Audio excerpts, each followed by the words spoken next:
Hey guys, and welcome back to my channel. My name is Ashley, and if you're new here, this is where true crime meets the other side. Now, in today's story, we are going to go back to the true crime side a little bit, and we're going to talk about an unsolved missing persons case from quite a while ago. It happened in the 1980s.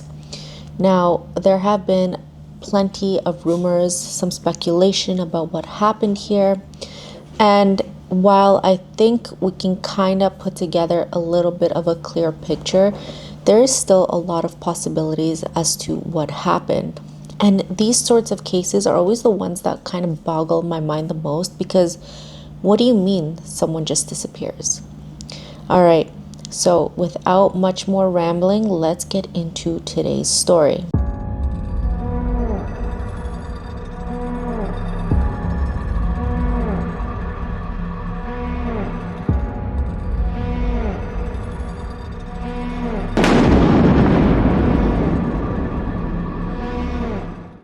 So like I was saying earlier, it baffles me how some people are here one moment and then they are completely gone the next. It's a chilling truth that most of us never expect to experience. One day they're laughing, they're beside you, they're texting you, you guys are hanging out, you go out for errands to take a walk, and then the next they are gone without a trace, with zero warning, zero explanation, and just complete silence. These disappearances are more than unsettling, they are absolutely haunting, especially when the person seemed to have no enemies, no dangerous habits, no reason to run. Most of these cases are never solved, collecting dust in forgotten police files, leaving families in limbo of unanswered questions. But others end in the most devastating way imaginable, with the discovery of a body, a life stolen, and the mystery only deepening. And what's even more disturbing is that it's not always the reckless or the vulnerable who are targeted. Sometimes it's the person that everyone absolutely loved. It's the people that you hear others talk about as they lit up the room. They had an incredible smile. The people that were generous, or that they could just never imagine anyone hating them. And when they're gone, everyone's left with one very big question: why them? And this is exactly what makes the case of Ada Haradine so unforgettable.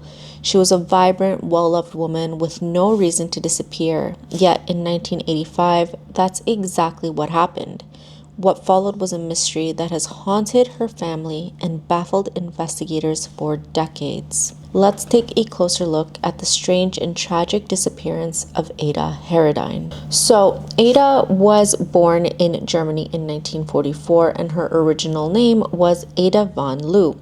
However, her and her family did not stay there for very long. They soon immigrated to the United States. Now, like most young children, her family described her as being very happy. She was an adventurous little kid. She was curious. But as she started to get older, she started to want to take on more responsibility. She really wanted to start carving a life for herself, and that included finding work. As a teenager, she quickly found work at a local lodge that was owned by a wealthy family. And as fate would have it, this is where she would go on to meet her future husband, Carl Edwin Ed Haradine Jr. And he so happened to be the son of this wealthy family. And it was love at first sight. And in 1965, when Ada was just 22 years old, they went on to get married. Eager to start a family, the young couple made a home for themselves in a small-ish town named Elkhart, Indiana. Back then, the population was a mere 43,000 people, far from a large city like New York or Chicago. It's the kind of place you would want to raise your family in: safe, reliable, and a good small town with the same kind of vibes. It was here where Ada transitioned into a part-time career as a teacher's aide at St. Thomas Apostle Catholic School. She was dedicated to her faith and was considered to be a role model citizen. And when she wasn't working, she took a lot of pride in being a traditional homemaker. She was a wife, but most importantly to her, she was a mother. There was never anything unusual about Ada, nothing that anyone could point out at least. As for her husband Ed, he worked as a CEO in a manufacturing company that was doing very well. This company specialized in upholstery for furniture, and it was called the Carlton Manufacturing Company. Now, it's no secret that the family was doing really well for themselves. Everyone knew it, even though the family was very understated, their house was definitely not. They had a beautiful home in an area called East Lake Estates, specifically on a street called Crabtree Lane. And soon enough, they expanded their family, welcoming two boys, Greg and Jeff. Life was pretty good for the family. There was nothing that anyone would have been able to point out that would have led them to anticipate what was about to happen. May 8th was a day like any other day. It was a totally normal day. Ada had made plans to meet with one of her friends in Fort Wayne, Indiana, but she ended up canceling last minute because there was going to be a mass at Jeff's school for Mother's Day. She went in the morning to Jeff's school with him. She attended the mass. It was a tribute for all moms. It was a really nice thing, nothing out of the ordinary. However, when it was over, Jeff went back to his class and Ada went back to their home. Unfortunately for Jeff, that would be the last time he would ever see his mother. That afternoon, Ada's niece named Susan happened to be in town for several job interviews. She happened to have some free time, so she decided to head over to Ada's home. The two ladies got to talking, they were catching up, and they decided to hang out with another lady named Judy. Now, Judy agreed to go pick up the two ladies, and they were going to go to the local YMCA and grab a quick lunch. Once that was over, the three ladies decided to head back home. Ada and Susan were going to go back to the Haradine residence, and they were dropped off there at approximately 1:30 p.m. as they watched Judy drive back to her home. Now, while the two ladies were inside the Haradine residence, Susan recalled that both of them heard a very loud thud near the entryway. It was loud enough to be unusual. The two ladies were home by themselves, so they decided that they wanted to go search throughout the house. They looked high and low, they went through all of the rooms, they even went out into the yard, but they didn't find anything. And because they found nothing, they decided to brush it off. I mean, it seemed like everything was totally fine inside the house anyways, so they quickly forgot about it. Susan said that she then had to leave because she had another interview coming up, which meant that Ada would now be left alone in the home. Around 3 p.m., her neighbor recalled seeing Ada in her backyard. She was doing some yard work, she was wearing some very casual clothing, and she was waiting at home for her son Jeff to return back from school.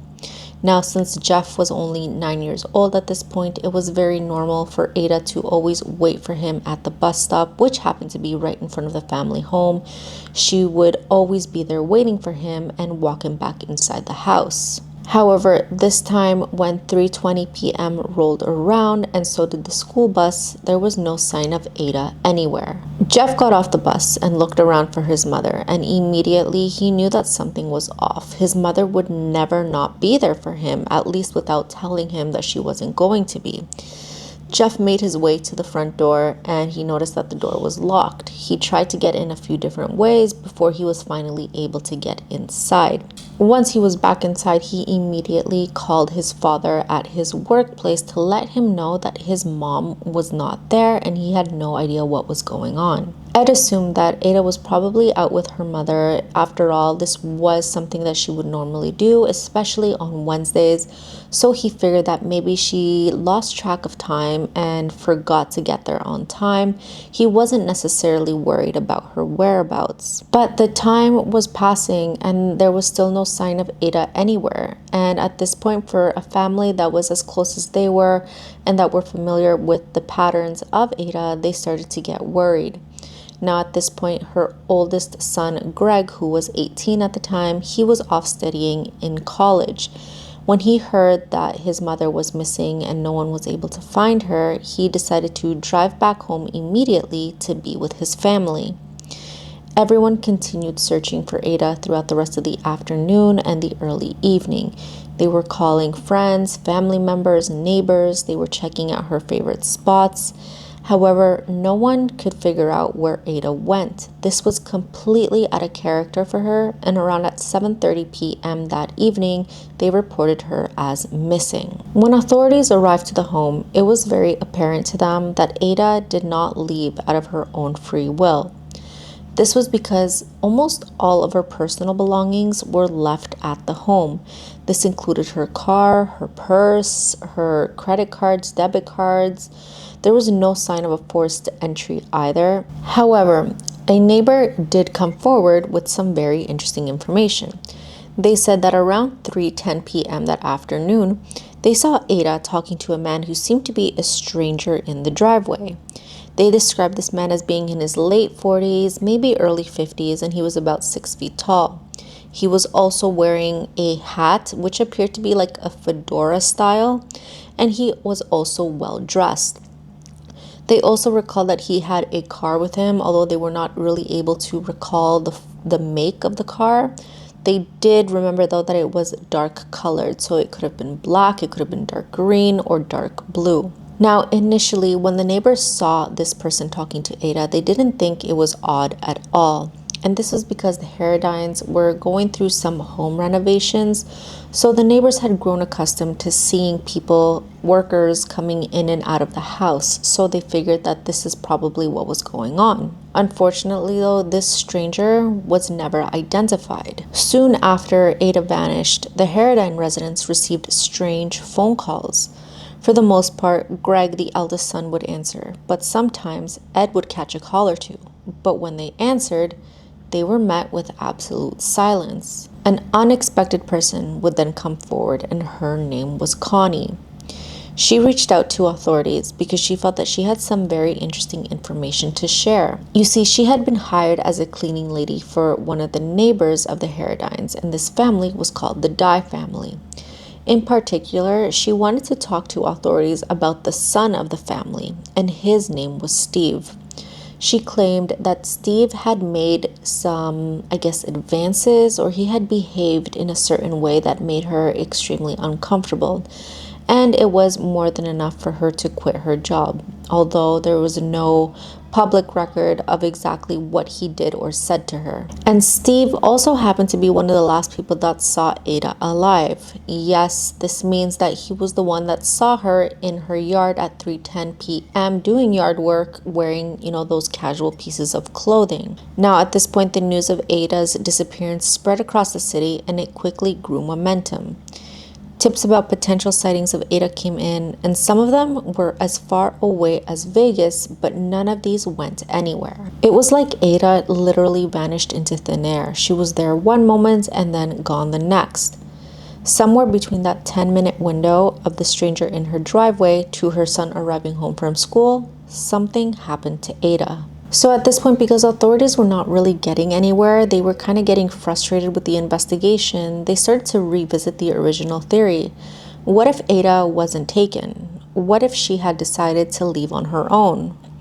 That could possibly explain the lack of forced entry. But that didn't make a lot of sense. If she was going to run away, wouldn't she need at least some sort of personal belongings with her, or at least money? Not to mention that no one could even come up with a valid reason as to why Ada would want to run away and leave her family. It just did not make any sense to them. Then there was that strange noise that both her and Susan heard in the home.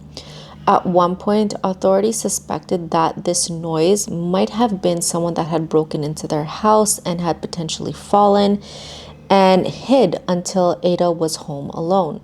But again, there was no evidence of this. There was nothing left behind that would prove this is what happened. However, I will say that this noise has been the biggest clue in her case, and authorities still think that this has something to do with what happened to her. Then there was also the idea that maybe a neighbor had something to do with it. Police were eyeing Steve, and yes, they did interview him. He had told police that he had stayed home from work that day because his back was in pain, and because of this, he had smoked some marijuana. Later that afternoon, he then claimed to have driven to see a friend of his named Kenny who lived about 20 minutes away. Police also interviewed Kenny to corroborate Steve's alibi. However, Kenny's interview took place several years after the disappearance, and because of this time delay, Kenny was not really able to fully recall what had happened that day exactly, but he did say that Steve would often spend a lot of time with him. But police were still not ready to fully let go of Steve as a suspect. They interviewed him some more and even had him undergo 2 lie detector tests, which he passed. But they were still not fully satisfied. They asked him to undergo a 3rd lie detector test, and this time Steve failed.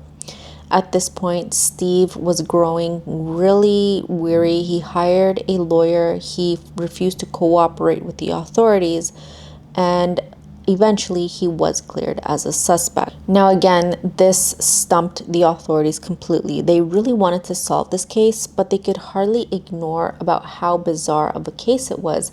There was very little information for them to go on. There was no motives, nothing that could explain anything. And because of this, Ada's case went cold fairly quickly. But then came a shocking rumor that nobody was really waiting or expecting to hear. A few months after Ada disappeared in September of 1985, a friend of the family named Terry made a shocking claim during a camping trip. The group was talking about Ada's disappearance when he stated that he was the godfather of Ada's youngest son named Jeff, and yes, this was true, but he had much more information to share. He made the shocking claim that the marriage between Ada and Ed was not as happy as everyone thought. Everyone saw the Haradine family as this picture-perfect family, but it seems like they were the complete opposite, at least according to Terry. He elaborated that Ed worked quite a bit. He worked a lot. He was often away from the family home, and he also seemed to drink quite a bit. This meant that Ada would often be home alone, which got very lonely very quickly. Now, I'm sure you guys can see where I'm going with this. Yes, Ed was cheating on Ada, but it wasn't just one time, not even 2 times. He was known for having many affairs with different women. But that wasn't all the information Terry had to share. Not only was Ed cheating on Ada, he also claimed that Ada was having affairs of her own. And he also made another shocking claim, stating that Jeff was not even the biological son of Ed. However, as shocking as this claim was, a lot of people had a hard time believing it because Ada was a very good woman. She was a good person. She was devoted to her faith. It just didn't make sense for her to have these affairs, and these basically stayed as rumors. Now, obviously, hearing all of this was incredibly shocking to the people on this camping trip, and one of the people on that trip was named Deborah. She happened to have a father who was a retired police officer, and his name was Bill. After hearing Terry's story, she suggested that Terry should talk to her father because after all he was retired from the police force and he could potentially let him know if this was information that he should share with authorities. Terry agreed and eventually did reach out to Bill. He told him the exact same thing that he had told everyone on the camping trip, and Bill agreed with his daughter. He said that this was definitely important information that he needed to talk to the police about. Now, this is where things get a bit shaky. Authorities interviewed Terry, but when they did so, his story changed a little bit. He sort of retracted the statement that said that Jeff was not Ed's biological son. He said that this was merely his own opinion and not a matter of fact. He also revealed that both Ed and Ada apparently knew about each other's affairs, and not necessarily that they were okay with it, but they both admitted to them and that they were working through it because they both wanted to save their marriage. About a year later, in 1986, authorities revisited Terry for additional information, but this time he was not as cooperative. In fact, they said that he was very angry and his story changed a little bit more. At the beginning of the story, he had claimed to have been very good friends with the Haradine family. However, he said that when Ada disappeared, that he barely talked to them. He would not even consider himself a friend of the family anymore at that point. And of course, when they asked him why, he told them a story. He said that in the spring of 1985, right before Ada disappeared, she had run into him and she had made a very rude comment to him about him being deaf. And yes, Terry did have a hearing problem. And this was enough for him to be very offended, and he said that after that, he stopped talking to them. When it came to the day that she disappeared, though, they asked him for his alibi, and he could not give them one. Now they started looking into him a little bit more because of this, and they started with his ex-wife. She revealed that Terry had an anger problem. He was abusive, he was manipulative, he was controlling, he was unfaithful. But it wasn't just only directed to her. He also had these problems with his young son as well. Several other people who knew Terry also confirmed that he definitely did have an anger problem, and they suggested that he would potentially be the type of person that would seek revenge over something that had bothered him or upset him. So obviously, this introduced the question, is it possible that Terry sought out revenge against Ada for that rude comment she made? Possibly, but there was never any evidence to link him to the disappearance of Ada, and eventually he was cleared by authorities after he passed a lie detector test. But then in May of 1988, 3 years after Ada disappeared, the Haradine family received devastating news. Ada had been found, but she was no longer alive. Her body had been discovered about 20 miles away from her home in a rural area called Cass County by a group of mushroom hunters. They stumbled upon her bones along a steep hillside. Shocked, they immediately called authorities, and it didn't take long for them to arrive. But when they did, it was very obvious to them that Ada had been murdered. Tragically, Ada did not have an easy death. She had several broken bones, including a fractured skull and a broken jawbone. They believe that the blunt force trauma to her head is what would have been the fatal blow. In addition to her remains, authorities also found her wedding ring, but oddly enough, they did not find any clothes or shoes. Close to her body, there were several rocks the size of closed fists, which could have potentially been used to hit her over the head, but that remains unconfirmed. Lastly, authorities were not able to determine whether or not she had been murdered at the same spot where her body had been found, or if she had been moved there after the fact. Unfortunately, time and the weather conditions had erased any physical evidence that may have been left behind. But since her body was discovered, authorities believe that whoever did this to her had some sort of connection to the area where her body was found. Now, obviously, this was not the ending that Ada's family was expecting. They really were hoping that she would have been found alive, even if it meant that she had decided to leave on her own. But now that she had been found deceased, there were just more and more questions piling up, especially this one question: why would anyone want to do this to Ada? Of course, the investigation revealed some surprising things about her. The affairs, for the most part. Could that have been something to do with what happened to her? Is it possible that she was entangled with a jealous lover who wanted to be with her but realized she wasn't going to leave her husband or her family? Could this have been some sort of crime of passion? Sure, that's possible if she knew her assailant, but what if she didn't? Why would a stranger want to harm her? Some suggest that maybe it had nothing to do with Ada at all and had everything to do with Ed. Of course, Ed was the one known for having affairs, so is it possible that he was the one with a jealous lover who wanted to remove Ada from the picture? Then there was also the idea that since Ed and his family came from a very wealthy family and they had a successful business, police thought that maybe this could have been some sort of ransom situation where they were attempting to take Ada in exchange for money. But then there's also the other aspect. Because Ed was successful, he had a very good business. Is it possible that somebody was seeking revenge on Ed as some sort of bad blood between businesses? But then there was another theory that was pretty dark, and some suggested that this could have potentially been a mob hit tied to Ed's business. Is it possible that Ed just simply pissed off the wrong person? But again, no serious leads or theories were ever made to this actual lead.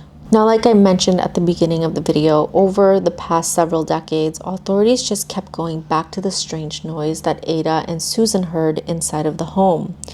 Although they don't know exactly what it was, they firmly believe that it had something to do with what happened to Ada that day. Is it possible that somebody was just hiding in the family home waiting to catch Ada by herself? Then in 2013, her case was looked at again using new DNA technology. The hope was to potentially find any DNA on her remains that were previously undetected. However, the results of those tests were not made public. Now, unfortunately, her husband did pass away in 1993, not knowing what had happened to his wife, but her two sons are still hopeful that the answers will come through some way, somehow. And as of today, her case remains open, and authorities are looking at the entire thing with a brand new perspective and fresh eyes. So if you guys know anything about what happened to Ada Haradine, I'm going to put some information in the description box. And that's going to do it for today's video. Let me know what you guys think happened to Ada. Did she get involved with the wrong person? Was somebody upset with her husband and then targeted her? Was she just in the wrong place at the wrong time? There are just so many unanswered questions with this story. And it's these kinds of stories that always get me because it just doesn't make any sense. Anyways, let me know what you guys think, and I will see you in the next video.